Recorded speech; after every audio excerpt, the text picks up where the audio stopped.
Very good afternoon to everyone today. Thank you so much for joining this webinar that's hosted by Power Futures Lab, based at University of Cape Town's Graduate School of Business. We're really pleased to see the numbers, and we really hope that you have an interesting time as the panelists just take us through the recent REIP results. I will not waste any further time. I'm going to welcome Vikas Kruger, who's part of the Power Futures Lab team, just to start us off. Welcome again. Thank you, Bukawa. And yeah, just for those of you that haven't met Bukawa yet, she's a PhD student in our group, doing her research on power sector reform and energy transitions within the local government space. So very interested to see what she's doing. Welcome to this panel. I think we've had a really great interest in this topic. Obviously, there's a lot of really interesting news swirling around South Africa's COP26 commitments, around new build opportunities within the corporate space, within the municipal space. But the Renewable Energy Procurement Program, or REIP, as it is known, is still the main game in town. And the announcements last week of bid window 5, I think really shook the industry, and I think showed very clearly that renewable energy is the future for the South African power sector. So today we have a wonderful panel for you, and I'm going to introduce each of them as we pose questions to each of the panelists. They're going to help us analyze some of the results from bid window 5, and also think through what some of this might mean for the program going forward. Just a quick note on Power Futures Lab. We're a specialist, quite a small research unit within the Graduate School of Business here at the University of Cape Town. And we focus on 3 main areas in our research and teaching. The first is power sector investment. So how do we bring in more investment at competitive prices for the power sector on the continent? The second is how do we improve the performance of utilities? And the third area of research and teaching is the energy transition and what disruptive technologies and business models mean for the transition going forward, and power sector reform in general. So our first panelist today is Bernard Maguro. Bernard is the head of the IPP office, where he heads the design and the implementation of the REIP program.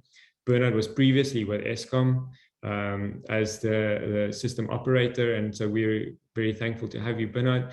Bernard is going to provide us with an overview of some of the main outcomes of bid window 5. But I also want to pose a few questions to you, Bernard, before you begin, and help you as we go through this presentation. So there were a number of important changes in the bid program in this round, such as the removal of the ED, the economic development commitments, as a competitive element. And it also became clear that the grid and the availability of the grid was going to be a major constraint in this round and in future rounds.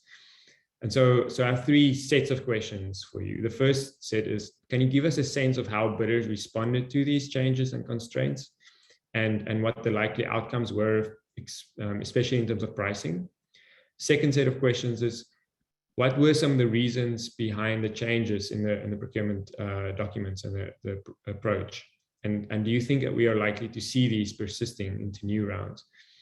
And then the third set of questions is, are there other changes that are likely to be introduced in new bid windows in anticipation of, for example, current reform efforts underway?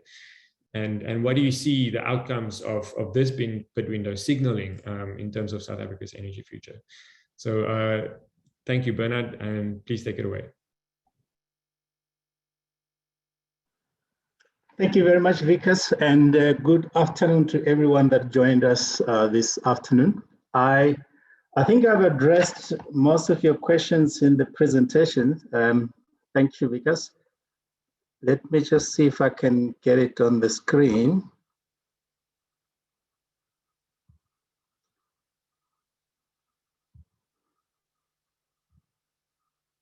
Yeah, as I said, good afternoon, everyone. My name is Bernard Maguro, as Vikas mentioned. I'm the head of the IPP office. I am going to just take you through the high-level outcome of the bid window 5. But before I do that, for those that don't know us, we will share the slides. So at a high level, we procure on behalf of the Department of Minerals and Energy. And we have done this many times before. What you see on the screen is the programs that have been run in the past. We have so far procured 6,400 megawatts, and about 5,200 is already on the grid. As I said, we'll share this with you. Another important aspect of the program is the economic development aspect of it. I will show you what the outcome of bid window 5 is around this area. Investment, we have always attracted investment in South Africa through this program for many, many, many years, the last 10 years at least. And total investment of those projects that I showed earlier, we're sitting at about 210 billion. And I think without wasting any more time, let's go straight to bid window 5. So bid window 5 at a glance, we did release this to the market in April 2021, if you recall, with bid submission scheduled for 16th of August. On that date, we received 102 bids with the capacity of more than 900, 600 megawatts. We started evaluation on the 2nd of September, and the outcome was announced last week, if you recall, by the Minister of Mineral Resources and Energy. We managed to procure 2,583 megawatts from 25 projects, 12 of which were wind and 13 were PV. Capacity allocation, 1,608 from onshore wind and 975 megawatts from PV. These are some of the highlights of the program, but we'll go into a little bit of detail in the next few slides. We always ask for South African participation in the program. In this case, we managed to achieve 49.2% against the target of 49% ownership by local South Africans. And then as far as the Black ownership is concerned, we had a target of 30% and we managed to get 34.7%. And then through the program, the successful bidders are obviously required to commit to job creation, and we managed to achieve 13,900 job years committed by the IPPs who were selected as preferred bidders for this program, and that is for the full 20-year PPA term. Investment for the total capacity, you're looking at about 50 billion rand, and committed local content, and that's everyone combined, the average is about 44%. And most importantly, for the socioeconomic aspects of the program, we have secured 2.5 billion rand that will be invested in local communities and small business development, especially around the areas where the projects are located. So that's the outcome at a glance. And then if we can just quickly go through the prices. I think we have shared this with you following the announcement last week. But it's very, very encouraging that for the first time, in fact, wind came out the cheapest of the two technologies. We have a wind project that came at 34 cents per kilowatt hour. And the highest price for wind projects was about 62 cents. And then the weighted average was still below 50 cents per kilowatt hour. And then on the PV side, the cheapest was about 37 cents. And the most expensive of the selected bidders was about 48 cents. And then the total weighted average for all 25 projects combined came to about 47 cents per kilowatt hour. So we actually made a huge achievement as a country in this program. Maybe just touching on one of the questions that Vikas asked. Yes, unfortunately, because of the grid challenges in the Northern Cape, there were a significant number of projects that, although they were cheaper, they couldn't go through because the grid was already saturated, particularly in the Northern Cape, the northern part of the Northern Cape, and the Western Cape. As we speak, we're just waiting for Eskom to confirm what is the remaining capacity in the rest of the country for bid window 6 to be released. Provincial distribution, in terms of the number of projects, Free State took the lion's share with 8 PV projects, which is also another record. And Northern Cape, again, Northern Cape has 2 areas in terms of the electrical network. And I think Ronald will touch on this in detail. So we still managed to get 7 projects in the Northern Cape, 2 of which were PV on the northern part of Northern Cape, and then the 5 were wind projects on the southern part next to Hydra. Western Cape got 7 projects, 4 wind, 3 solars, giving us about 785 megawatts or 30% of the total allocation. And then Eastern Cape made it for 2 projects, wind projects at 224 megawatts. And again, for the first time, KZN got away with 1 wind at 140 megawatts. Just a comparison with the previous bid windows, these numbers are all based on 2021 April tariffs. So the previous bid windows have been escalated to 2021. So you'll see the progress that we have made as a country, starting back with bid window 1, which is currently at R3.12. These are all average for the different projects under those bid windows. And bid window 2 was at R2 by April this year. And then bid window 3 at 165. And most importantly, I think bid window 5 broke, as I said, the 50 cents threshold to settle at 47 cents per kilowatt hour, which is a record for this country. Again, on the financial side, and I think this is the indication of the maturity of our market as well, and I hope Renshia will tell us more about these achievements. Firstly, on the gearing, you will see that we've been around 70-30 for the last 4 bid windows. This time around, there was a lot of equity that was put into the project at 35%. Again, this shows the confidence that the market has in the program that we run in South Africa. Most of the debt were funded locally and at a very good debt margin of about 2.5% on average. And another important aspect, we have also seen the IRR, which is the returns on the equity, coming down very nicely from those who recall from bid window 1 days, we were sitting just over 20%. We now, on average, at around 11% IRR percentages for bid window 5.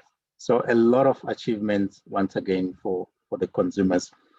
And then on the ED commitments, we have tried this time around to align as much as possible, and that also responds to one of the questions that Vikas asked around ED. So we aligned very much with the triple E BEE codes of the DTIC, especially around the elements, not necessarily on the targets. We're still going to build towards the targets that are prescribed by the DTIC, but we have covered at least 95% of the elements that are prescribed in the codes.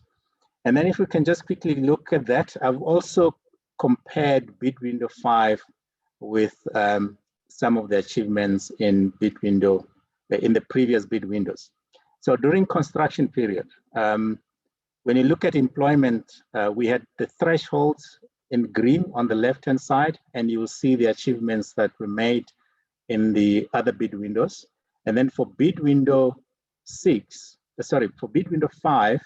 the thresholds are on the right-hand side for the different elements, and you will see what we were able to achieve from the 25 preferred bidders.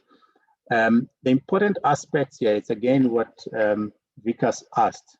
For this bid window, we did not have the competitive ED scorecard, which led to the higher commitments that you see on the previous bid windows. So you will notice that in bid window 5, commitments are very much around the minimum thresholds because there was no competition or incentives for bidders to go beyond the minimum thresholds. But be that as it may, you'll notice that we still got a lot more commitments than what we prescribed in most of the elements. We've also brought in new elements in this bid window. Perhaps the most important ones around employment of skilled Black professionals. We had a threshold of 10% and then a commitment of 11%. This is something that was never introduced in the past.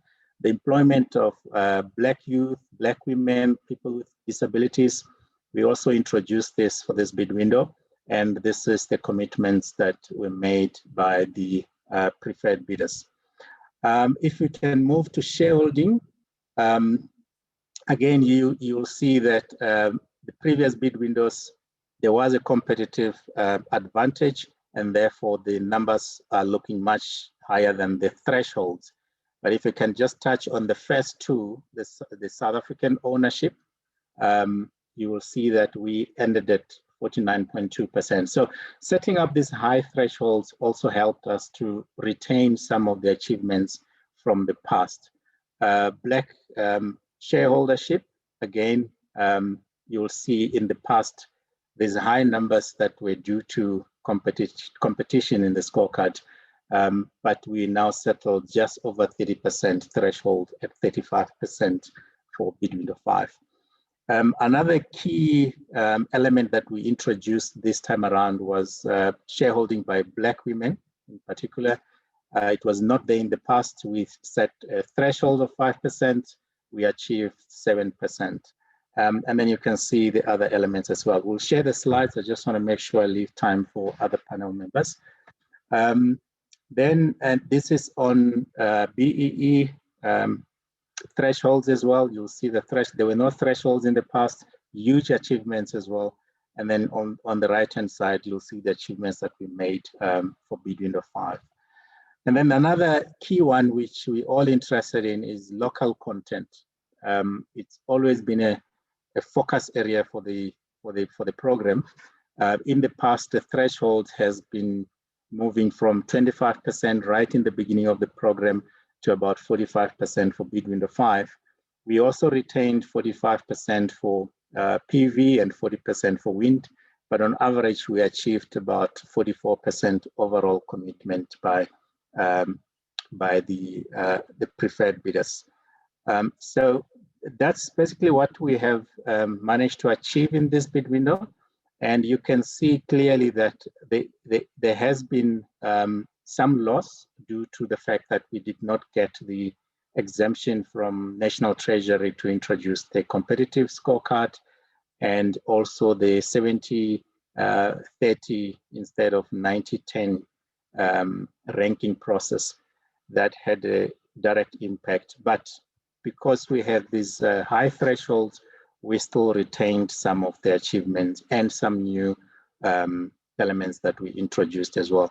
So in conclusion, I think from our view as the REI4P office, bid window 5 was a great success for the country. Amid all the challenges around the grid, particularly, and also the volatility in the suppliers or OEMs market as far as particularly the PV modules are concerned. We had a huge response from the bidders, and as a result, we had great competition, and the price was good for the consumer at the end. The key aspect going forward is really for Eskom to now go back, and I'm glad Ronald is here. He'll probably tell us what's going to happen to the grid aspects going forward. And again, we will continue to engage with National Treasury to look at how do we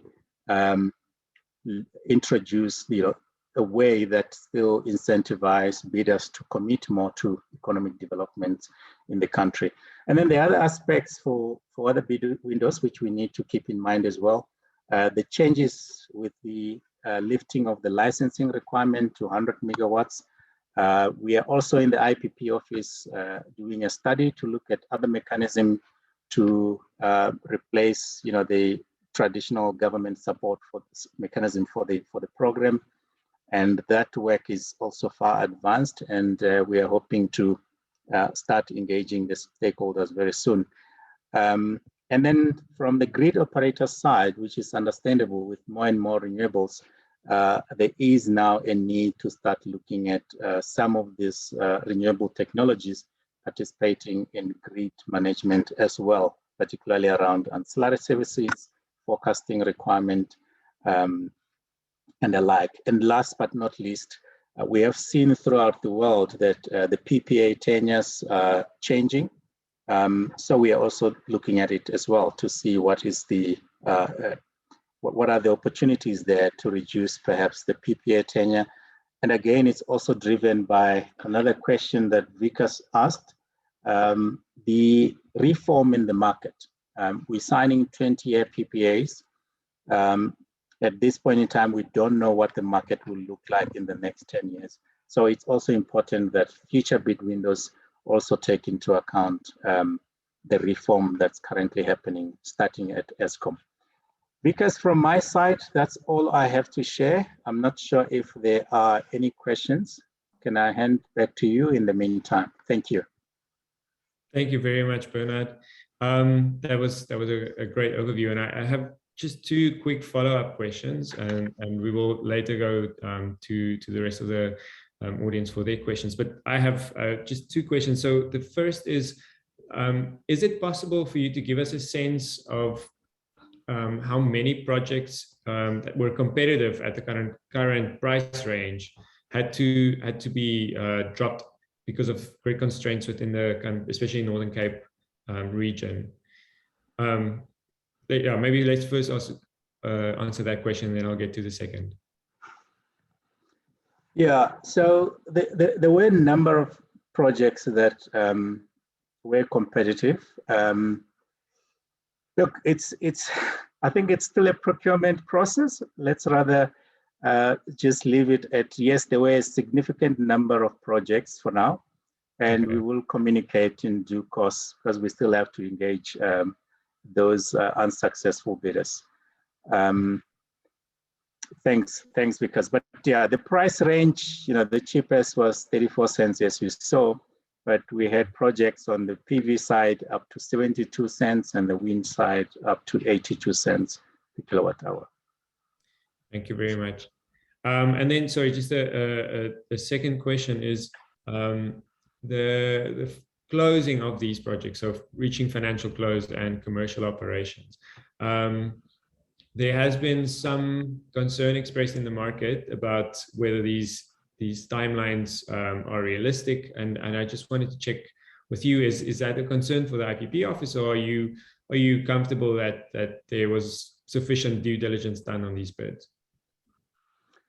Yeah, I think this time around, I think we tried to be reasonable. You will recall for risk mitigation, we had 3 months to financial close, or 3 or 4 months. And we've given this project 6 months to reach financial close. And we believe that this is reasonable. We have not received any concern from the market at this stage. Great, thank you so much, Bernard. I'm now going to turn to Desen Moodley. Desen is Managing Director of Global South Africa Management Services. He's also got more than 20 years experience in the sector, mainly in managing infrastructure funds, and he's developed and bid and financed multiple power projects in South Africa and beyond. So Desen, thank you for joining us. Global is part of a consortium with Mainstream, H1 Holdings, and REI4P that was awarded the lion's share of projects, 12 projects, close to 1,300 megawatts, 6 PV, 6 wind. I think some of the lowest prices belong to your consortium. So really incredible results. We are interested in understanding some of those drivers a little bit better. And so I'm going to pose 3 questions to you.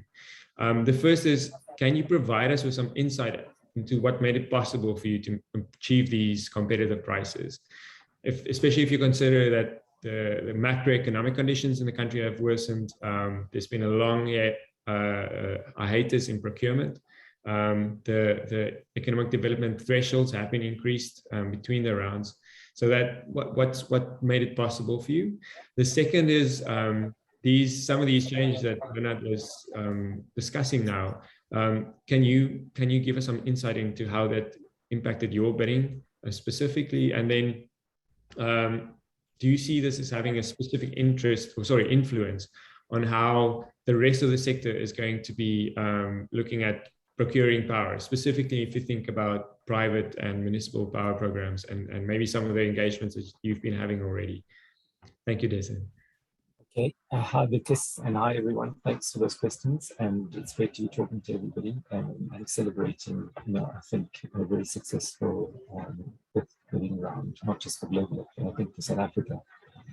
And I think the key thing is that global and mainstream were partners as early as round one of the program, and are both very committed to the country, to the energy reform part that the country is taking. So I think certainly from a confidence perspective, as both businesses have been actively and high time to speak about mainstream's role in construction management over several months, but globally certainly has built up a very strong South African business and is committed to investing in this country. So we were able to take a long-term view about not just the bidding round, but about global's future. And I think that long-term view and the consortium we've established and the alignment between our partners. My apology, I need to interrupt you. I'm not sure what happened to your sound when we did a check earlier, but most of the audience are all having the same problem. There's a great distortion and the sound is very bad. Hi, is that any better? No, not really. Okay. I'm going to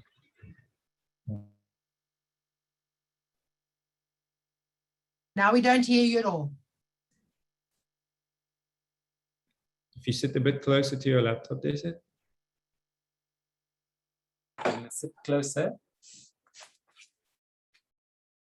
It seems to help. Has that helped? Yes. Yes, greatly.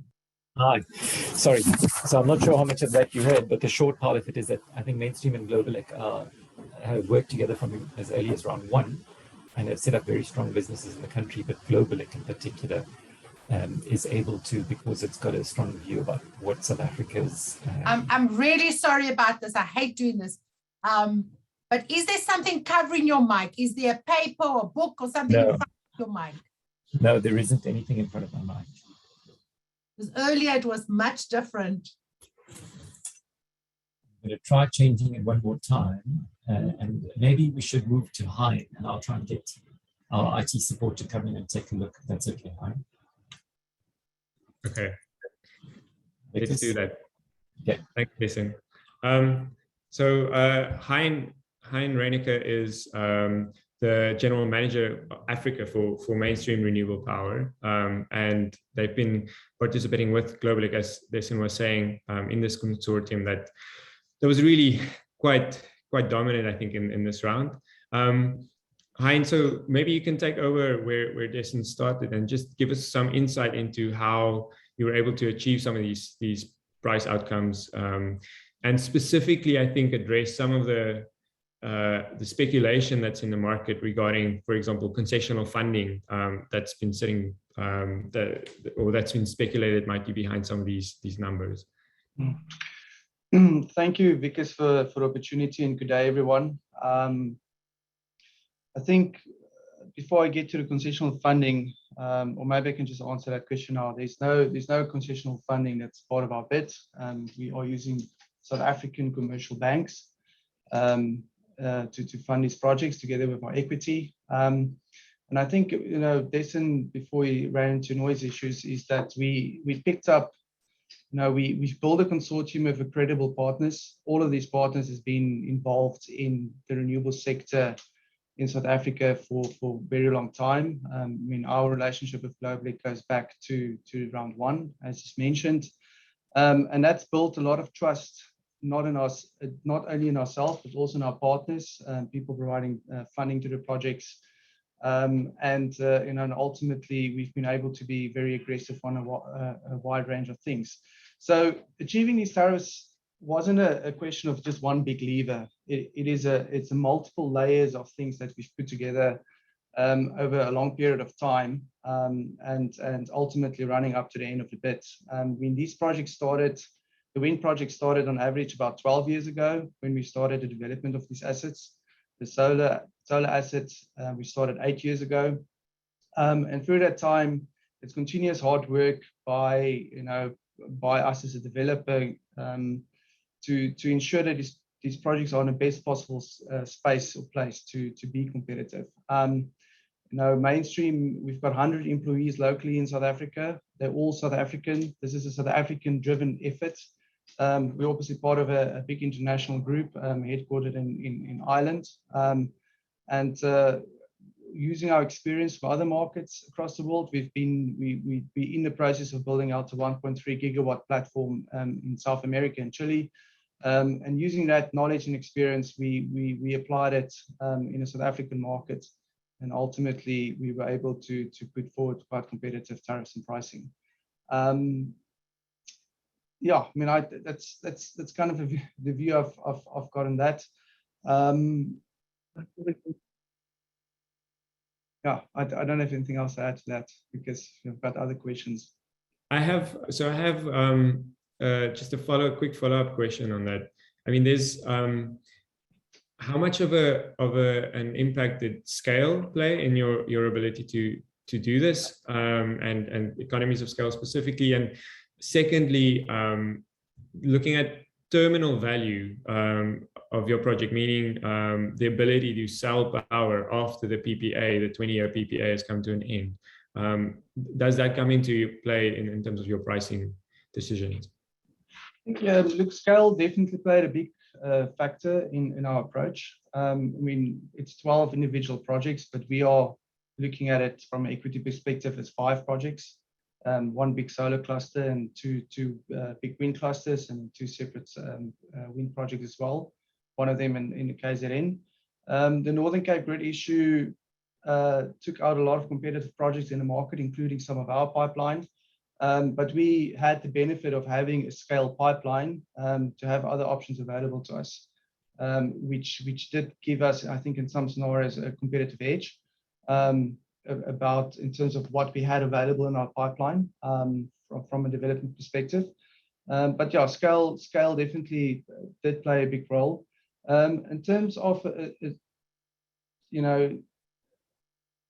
with regards to renewables, and we've seen this as a global trend across the globe, you need to attach long-term value to these assets beyond the PPA period. We fundamentally believe that post the first 20-year procurement process or once the PPA is terminated, that these assets will still operate and they will still be able to sell energy to the market.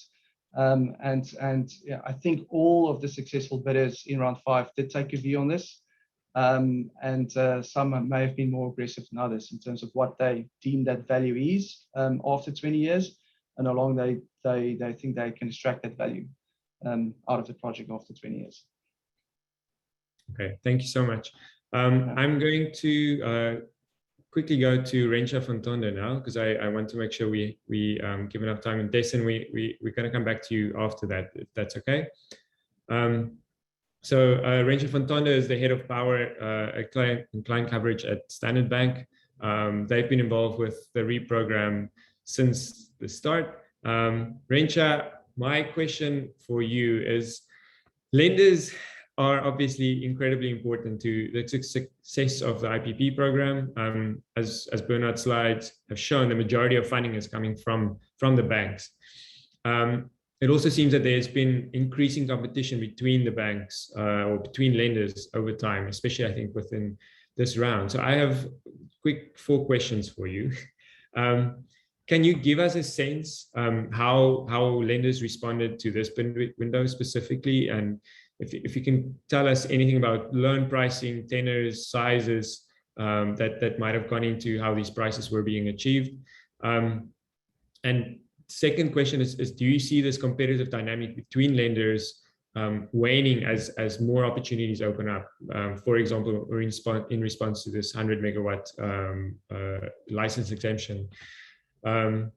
Thirdly, are you seeing significant change in the pool of investors and the composition of that pool? And then fourthly, it's kind of in response to something that Bernard said, would you be willing to look at projects that do not have a sovereign guarantee? And what would make that possible for you? Thanks, Vikas, and thank you, everyone. Good afternoon. It's a number of questions, but let me just start by saying congratulations to all the preferred bidders. I think it's a great achievement in a very tough market. I'm going to just qualify my responses. I mean, this is a Standard Bank view, so it's not a lender view, but I do represent to a certain extent a lender view. So yes, we definitely experienced increased competition as commercial banks in round 5, and it was quite evident quite early on. I mean, we thought, risk mitigation pushed us to a certain level, but definitely added pressure very early on was noticed in round 5. And I think it's also a function of, just going through round risk mitigation, understanding the bit more complexity around it versus REI4P, which we understand well, we've gone through it.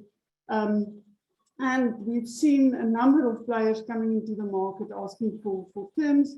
I think what we also understood was, it was quite clear that the market and the players understood the rules of the game quite clearly, and they were pushing the lenders from day one. I mean, you ask questions around tenor, and I'm happy to share with you, we've seen tenors up to 18.5 years. I just from a Standard Bank point of view, pricing that Bernard referred to already, well below risk mitigation pricing and even lower than what he mentioned earlier on. So it's quite interesting to see the approach that some of the players took. From a size point of view, I mean, lenders are open to work with other banks, to be part of a mandated leader ranger group or consortium of lenders, but it depends on the sponsors. What we did find is that in some cases, sponsors that we've been working with since round 1, and I think Hein also alluded to that, we're comfortable to proceed with some of the lenders that they worked with before, but at the same time run a very competitive process. So in some cases, we were part of a lender consortium, up to 4 lenders.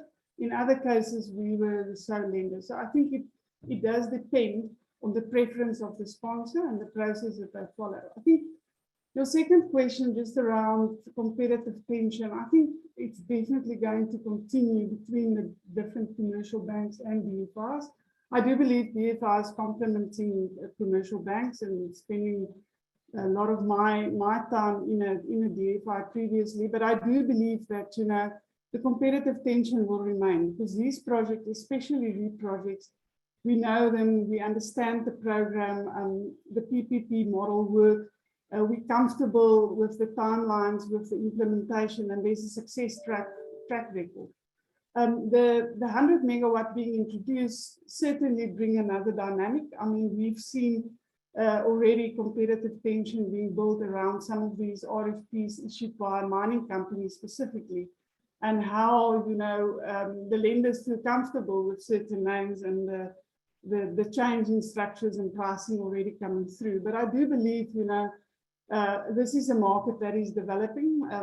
The one thing that I also want to highlight is the fact around ESG. So these type of projects certainly tick that box for any lender, whether you're an international lender or a local lender, a DFI or commercial bank. I mean, you will see the press and the pressure on funders, and I think that's also a function of especially commercial banks being more open to do higher underwrites, but at the same time, depending on the strategy that a specific bank follow, whether you're going to distribute your debt after a certain point, you have to keep that in mind. So all of that, probably play to the sponsors' benefit, where they can push the banks a bit more. But I would like to believe that this is probably the best we can do. But every round we say that, and we find ourselves in a different position. So I do think our margins are definitely under pressure, but let's see where this market is going.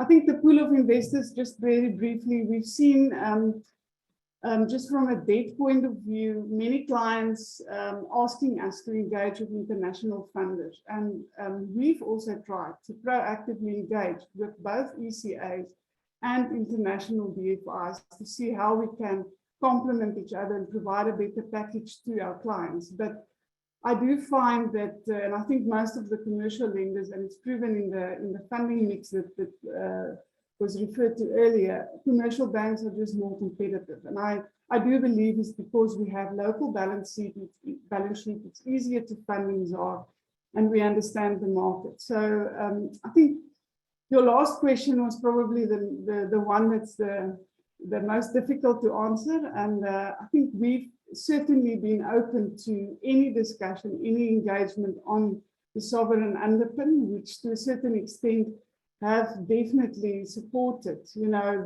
the current competitive behavior, the level of tariffs that you've seen.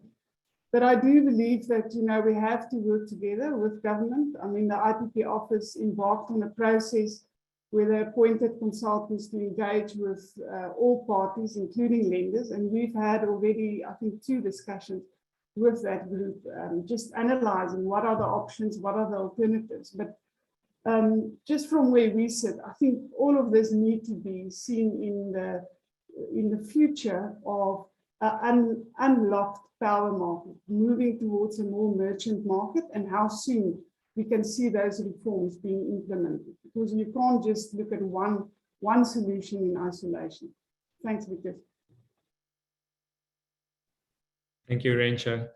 I appreciate your insights, and yeah, as always, the lenders have been, I think, such an important part of the program from the start. So thanks for giving us those insights. Dessen, do you want to quickly see if your sound issues are sorted out now? Can you hear me now, Vikas? Yes. Okay, so hopefully that's worked. Sorry about the glitch earlier. So I just want to, is there any question that Hein didn't address that you want me to speak about? I would like to get global perspective as well on your specifically your pricing drivers within this round. And I think if you can reflect a little bit on what do you foresee these results kind of doing to any of the other deals that you might be pursuing, or some of the other opportunities in the market? Well, let me try and weave through a few different points. I think, you know, repeating for emphasis, Global is also a commercial investor. And I think the long-term partnership and alignment between our equity consortium really helped us take a view on the value of the investment in the long term. And I think, you know, if you just take a rear view picture of where the market in South Africa has evolved over the last 10 years, you know, you can't, as a developer, not take a view on terminal value. But that was, you know, just one of many optimizations that we did, including adding in our experience in operations to complement Mainstream's experience in construction to really optimize the bid, which we think is the benefit of the consumer in the long term. And just picking up on your question to Rencha about the sovereign guarantee, I just think that the tariffs we've achieved in round 5 as a country are reflective of the quality of the program and the sovereign guarantee behind it. And I understand that, you know, the pressure on government to say, in order to continue with this, we need to release some pressure on the government balance sheet, but it has to be done progressively. And to the extent that it is done, it may result in tariffs going up from where we are now, just as that risk profile changes. Yeah, okay, thanks, Vikas. Thank you, Dessen. I'm glad we got you back. We're going to have some other questions from the audience for you in a few minutes, but let's quickly go to Adela. Adela Mayet is with Pele Green Power. She leads project development there. And Pele has been awarded projects in bid window 5. I think there's also the first bid window in which you led an IPP or the development of an IPP. So I have, again, a few questions for you, Adela. first two clusters, basically. The first is there were a number of changes to the qualification requirements and the scoring criteria, like we've heard from Bernard about. And the first set of questions is really about how you saw this impacting bidder behavior, and do you see this impact? How do you see this being treated in future rounds potentially? And the second question I had was specifically around BEE funding. So it seems like this has become a much more competitive landscape, and that's the reduction in returns from BEE investors, I think, has been an important driver of the reduction in tariffs that we've also seen in this round. And I would love your reflections on that, specifically what this means for BEE investors, specifically when they might see returns, how attractive this makes this program for them, and potentially also how this influences the kind of active versus more passive investors in this space that we would like to encourage going forward. Thanks so much, Vickers. I'll try and breeze through as quickly as possible. But on the first question, in terms of the changes, I think Bernard covered well, the reasons, and we understand the reasons why there was the change with the exemption not being provided for this round. So we're appreciative of that fact. To be clear, there's now sort of two sets of criteria. There's the minimum thresholds only in the economic development, which are now just qualifying criteria. And then there is still an element of competitive activity on the BEE contributor status level section. And then the other shift being the weighting of 70 price, 30 economic development to 90 price and 10 now BEE contributor status level. So from our side, and as was reflected in the slides provided by Bernard earlier, the shift certainly resulted in a change in mentality, where previously ED was used as a competitive advantage, to now a minimum threshold adherence mentality. And you would have seen that ED growth from round on round since round one, where now this mentality is slightly more minimum threshold based. There's always a natural cost to economic development, so scoring it down from 30 to 10, again, appreciating the reasons for it, makes it natural for bidders to focus more heavily on price then. And we've seen the results of that in the phenomenal prices we've seen that have been awarded. So those are the factors that we've noted. On a positive note, I think what's key is that the industry is shifting to learn a bit more about the BEE codes of good practice, which is something that we've previously not had to focus on. And BEE itself is structured in a way that's very long-term, goes very far downstream in terms of economic development. I think the key shift we'd look for in future rounds is that sector-specific BEE codes are actually developed to ensure that we build on the wins, the sort of exponential wins in transformation that the REI program has given us so far.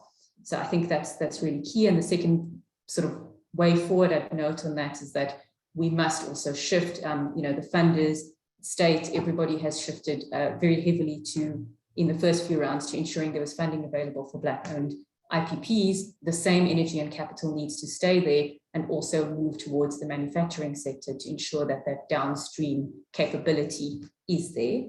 Just very quickly to touch on your second point, whilst low tariffs are phenomenal and a win for Team South Africa, the pressure on returns that we observe do make it difficult for Black industrialists and investors to participate effectively in the space. There are some natural protections. The BEE codes, again, provide net value tests that ensure that there is value accretion to Black participants from day one. So there's some level of protection, but that doesn't take away from the challenge of sourcing for equity funding at the rates that we're talking about. And I think the DFIs and commercial banks have done a phenomenal job of creating that ecosystem up until now. From round 5 onwards, the ecosystem and the capital is there, but to meet these really aggressive low returns is a challenge. And we should acknowledge, as the tariffs swoop down, which is a phenomenal win, that it presents a challenge that the floor of returns should not become prohibitive for Black players in industry, but also Black new entrants to actually come into the sector and build and find the capital that can support them at those returns. Thank you very much, Adila.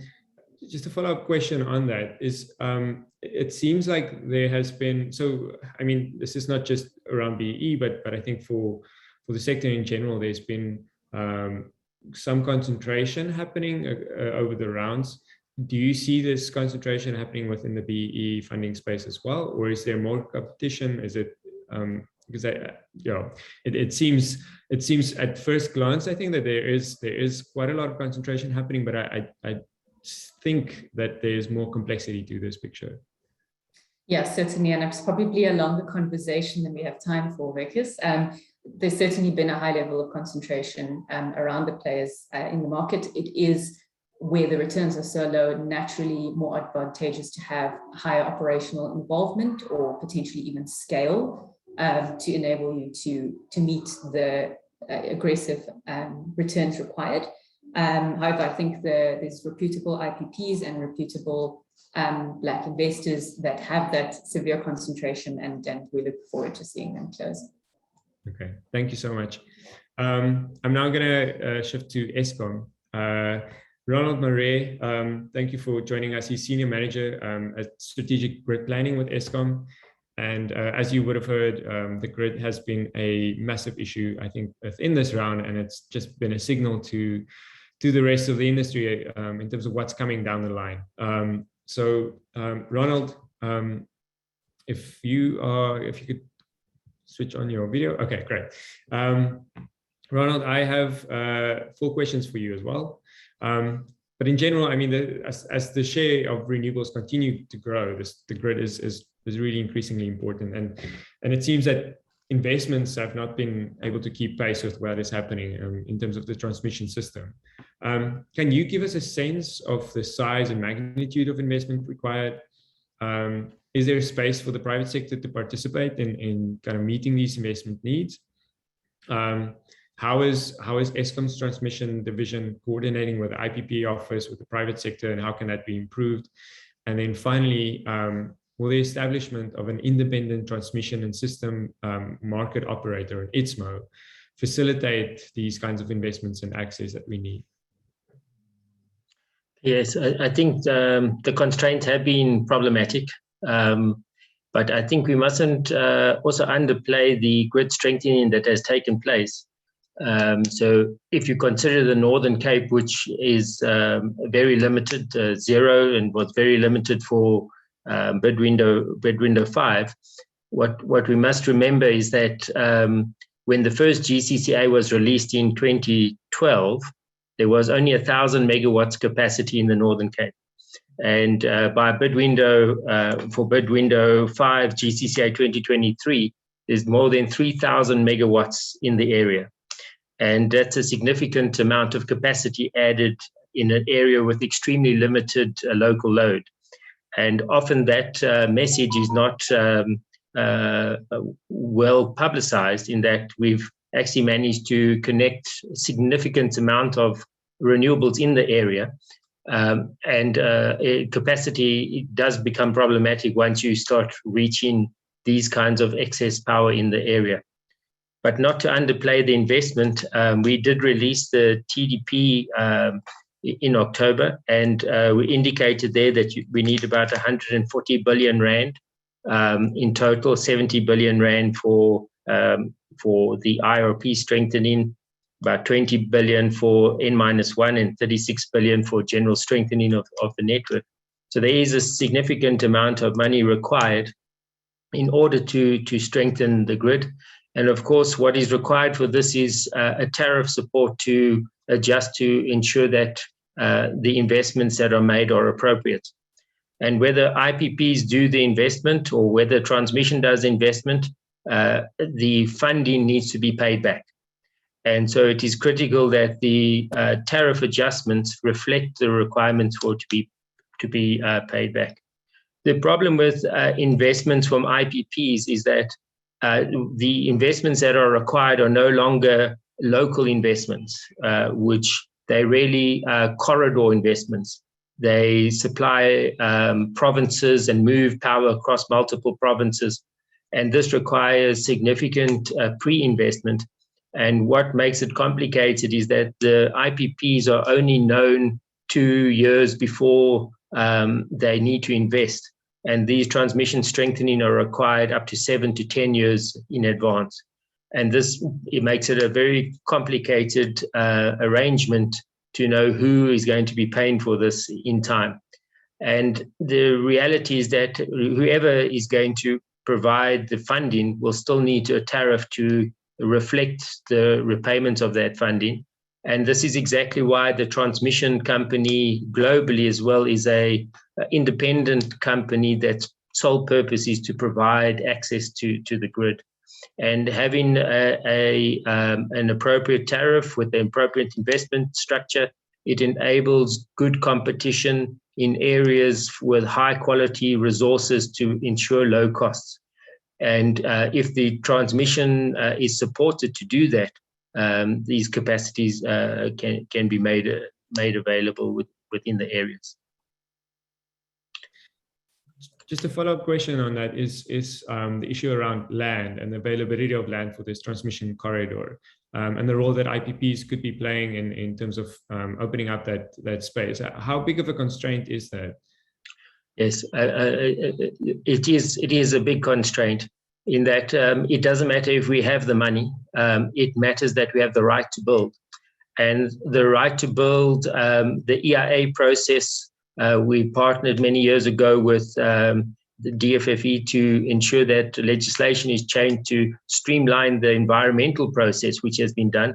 But the ability to negotiate with landowners across thousands of kilometers is a complex process.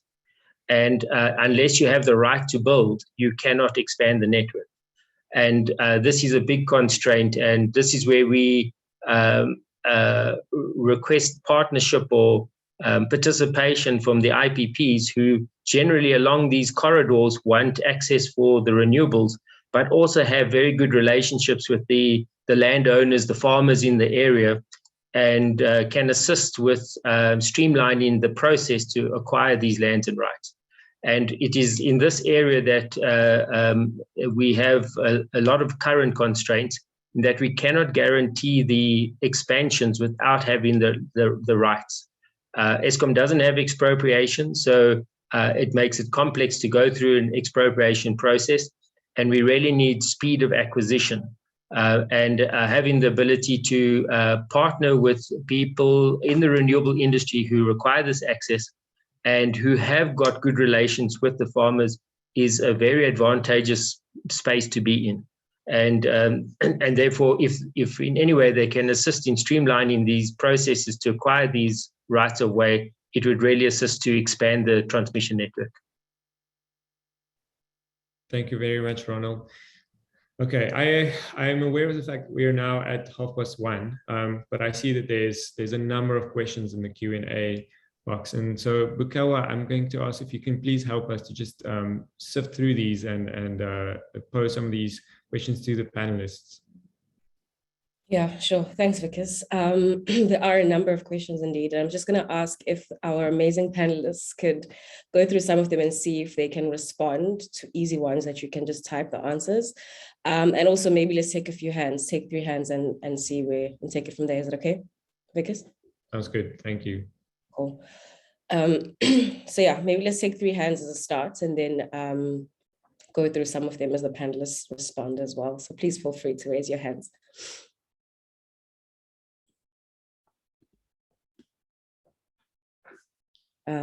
Okay, don't see any from my side, but yes, you do have. You've got about 5 hands up. I've given the first one the mic already. Okay, thanks for that, Pamela. Can you just say the person's name out? I'm clearly not seeing the hands on my end. Apologies for that. Okay, just click on where it says participants. Yeah, I'm on participants. It's not showing. And then attendees on the chat. So Vienna, you'd like to go ahead with your question? Unmute yourself, please. Okay, well, put down there. So Leslie, over to you. Thanks, Pam. I can see them now.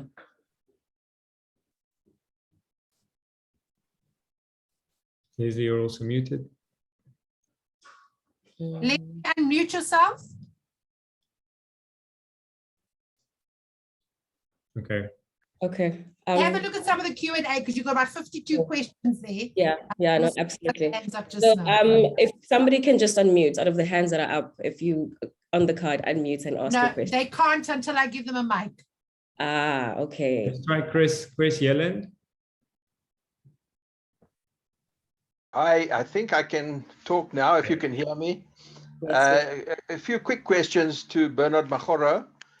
Will developers be able to achieve the specified local content levels required by the DTIC for solar PV panels, or will this impact on ability to achieve financial closure like it has done with the risk mitigation IPP program? And also, can you advise when the new coal IPP procurement program will commence for 2 by 750 megawatts of new coal-fired power in South Africa in terms of IRP 2019? And lastly, why is there a 75 megawatt limit on solar PV projects and 140 megawatt limit on wind projects in the renewable energy IPP procurement program? Thank you.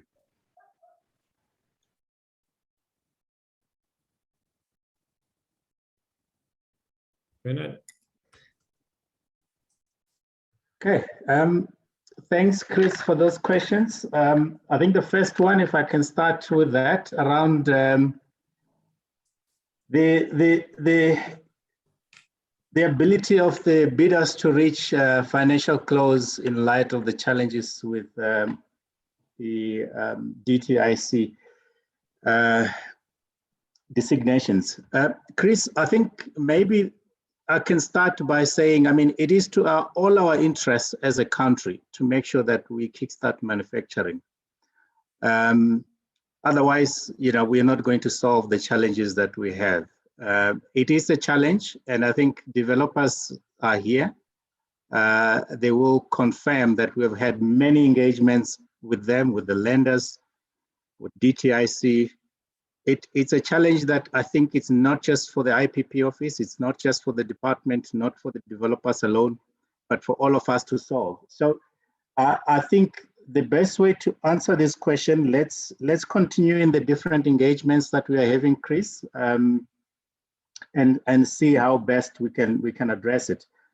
The next question around the coal, the program, as we communicated via the department, was scheduled for release the first quarter of 2022. And at this point in time, that has not changed. That is still the target date for release of the coal program.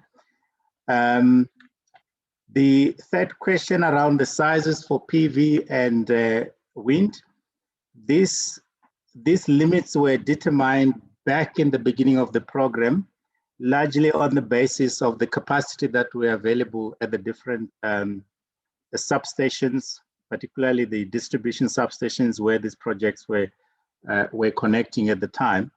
And yes, given the current changes in the 100 megawatts, this is one of the issues that we are looking at together with the department and ESCOM to see if there is a need to lift those limits from 75 megawatts and 140 megawatts. Those are the short answers, Chris. Thanks, Vikas. I see there's a number of questions around this local content issue. I think it's a burning issue, and I was wondering if any of the other panelists wanted to respond to that. One of the developers, perhaps. Otherwise, we can move on to one of the next questions.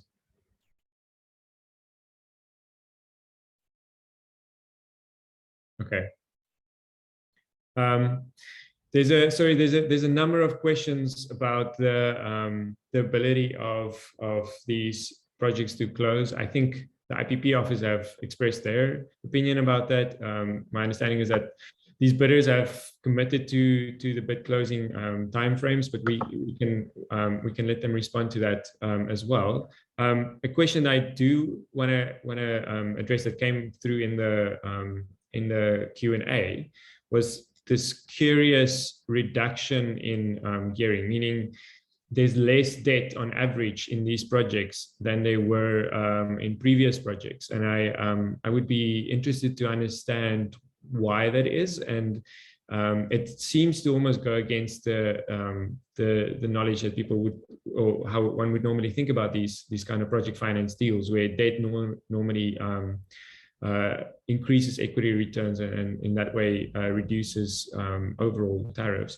So is Dessen, Hein, Rensha, are any of you able to respond to that question around the changes in the debt to equity ratios? Because I'm not sure I want to respond to that in a forum like this. You know, like Bernard said, this is ultimately a procurement process. There's a lot of intellectual capital from equity and debt that's gone into the program. Thanks.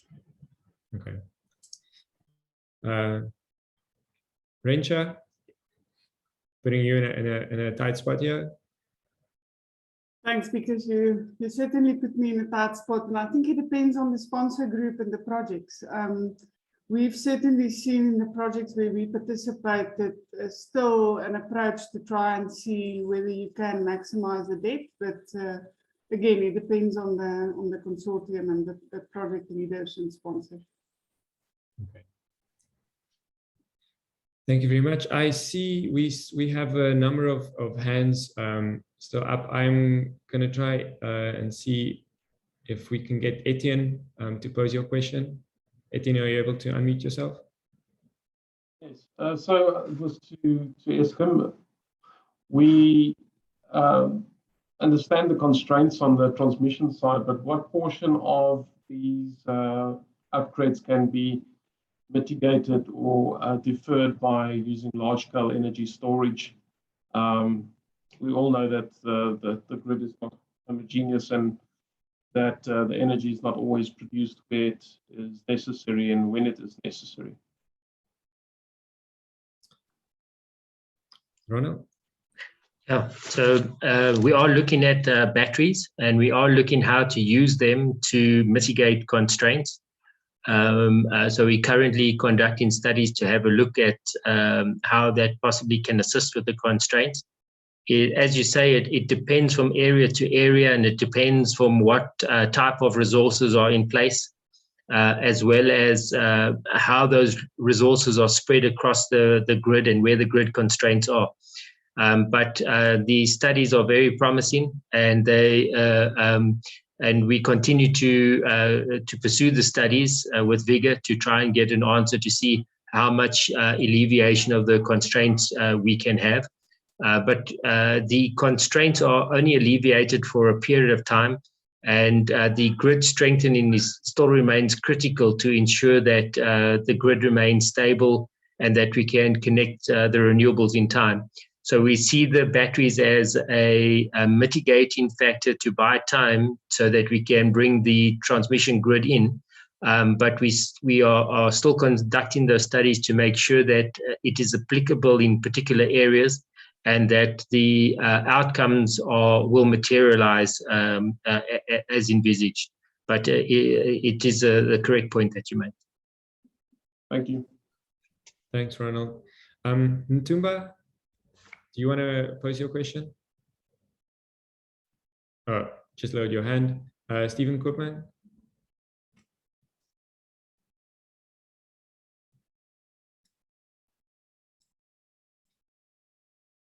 Stephen, can you unmute yourself?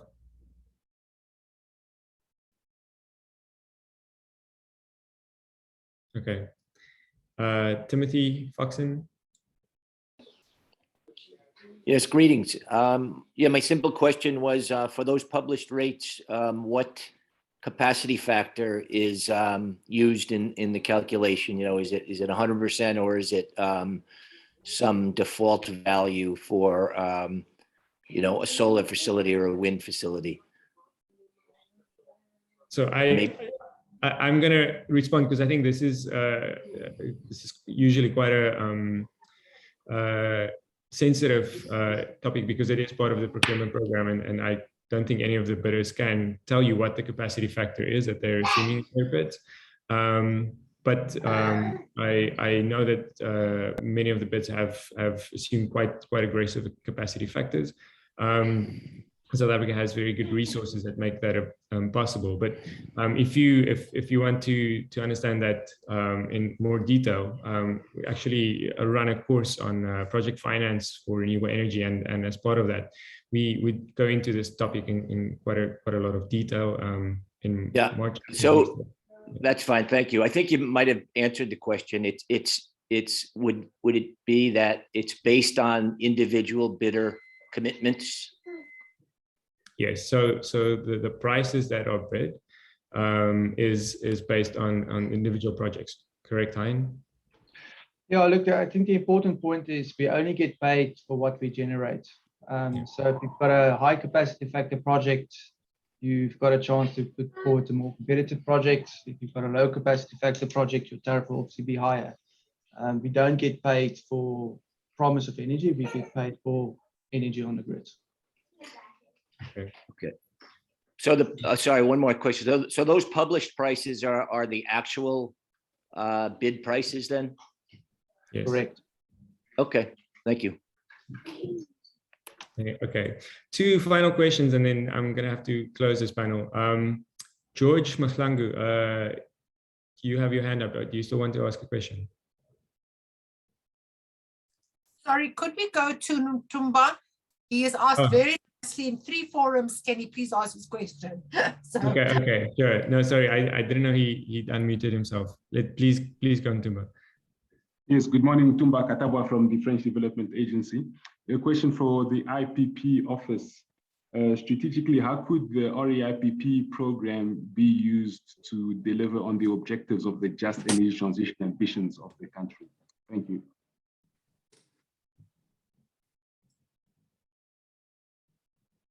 Bernard? Thanks very much, Tumba, for that question. That is obviously something that we are engaging the department and ESCOM on.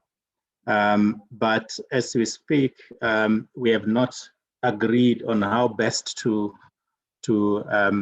use this program to facilitate the JET. But one way of doing it is obviously with the way the grid is currently, we could direct future programs to locations where the existing power stations are. But that's just my view at this point. We have not had an engagement, and there hasn't been formal agreement with ESCOM how we can collaborate on that. But yeah, it's something that we're working on. Thank you, Bernard. And I think it's a really pertinent issue given government's recent announcement around COP26 and the funding commitments coming in. So we look forward to seeing how that gets integrated into the procurement program. I'm going to give a final opportunity to Ben Atia. Just unmute yourself, pose your question to the panel, and then we're going to have to unfortunately close this panel discussion for now. Sorry, I missed who you want to speak to. Benjamin Atia. Hey everyone, can you hear me? Yes, hi Ben. Great. Hi everyone. This is Benjamin Atia with Wood Mackenzie. Just a quick question for really anyone who's willing to answer. I'm just curious, particularly on the solar side, we're seeing component costs and input costs, particularly steel, polysilicon prices rising pretty dramatically right now. The Wood Mac view is that we expect that PV costs won't return to earlier this year prices until at least middle of next year, which could affect procurement timelines for bid window 5 projects. I'm just curious from the developers or maybe from Rencha as well, if there's any comment on sort of price expectations in the near term between now and COD for these projects. Now for components specifically. Thank you. Thank you, Ben. Hein, are you happy to take this? Yeah, look, it's a difficult topic. We obviously share that concern. We've seen the trends on that, but we find a lot of confidence in different strategies that we can employ. Us together with Globlack has been a winner at scale, so there's some positive impacts we can bring in on that front as well. And then timing is going to be key and critical in terms of when we order equipment. But we've got a 24-month construction timeline for the projects. And the one of the critical timeline of these projects are the grid connection components, which we would probably fast track and then see if we can stagger solar in a different way to try and find a lower curve for the procurement. Thank you, Hein. Anyone else want to make a comment? Adila or Jason, Rencha? I think I'll echo Hein's response there. Challenge we're ready to take on. Okay. That's very encouraging. Thank you. With that, I'm going to hand back to Bukewa now to close this meeting. Thank you again to our panelists. It's been a really insightful and very welcome opportunity to interrogate you on what's happened and how you see the market evolving. We look forward to to engaging with you more about this and to these projects reaching financial close quickly and in these projects coming onto the grid in due course. Thank you, Bukewa. Sure. Thanks, Vickers. And again, thanks to everyone. I'm quickly just going to share my screen with some information that might be of interest to you. And perhaps if we are able to get through the POPI details, we'll be able to send the presentation to you. Otherwise, please feel free to send an email to the displayed email address. And also we have an upcoming course, which is looking at managing power sector reform and regulation in Africa. So if anyone is interested, please feel free to scan the QR code that's displayed just to get more information on that. Otherwise, again, thank you so much. And I think that is the end of the webinar. Thanks for your participation. Thank you very much. Thanks, everyone. Thank you. Bye-bye. Bye. Just like to mention to everybody, as you saw, there was a lot of questions that were not answered, all your written questions. We will get a copy of those questions. I will pass it on to the team. And once they have got some written responses, we will then share it with those of you that attended the session. There was also a lot of information given for you in the chat that you guys can network with each other. So I'm not going to abruptly end the session. I'm going to give you an opportunity to take a photograph, screenshot, whatever you need to do, copy and paste, go through the chat. Some of the questions were answered in the Q&A, so you can go also to the answered questions and have a look there. Other than that, please, people, be safe out there and wear your masks. Thank you very much.